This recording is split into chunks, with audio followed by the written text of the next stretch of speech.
برای فوتبالبازان تاجیک آخرین قدم برای به دست آوردن جام مسابقه مانده بود.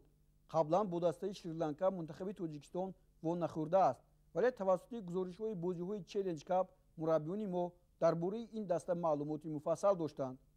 بازی هم شروع شد و در ثانیه 50 با فوتبالبازان ما میسر شد که با گل زده جامیخان محیدینوف بعد ضربه خورشید محمودوف سابق شد.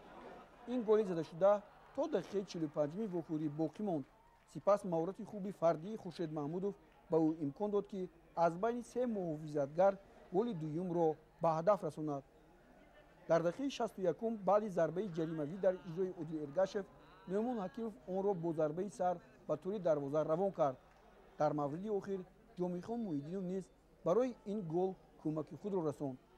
در دقیقه 74 باشد باز جامیخان محیدینوف که یکی از بازی‌های بهترینش را محض در واخوری فینالی دیدیم، گل چهارمی فوتبالبازان ما را به دروازه سوگات زد و دسته منتخب تاجیکستان با حساب 4-0 در واخوری فینالی غالب آمد.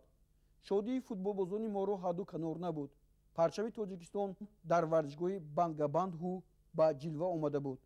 رسم سپردن جام و مدال‌های طلایی نیز فرا رسید.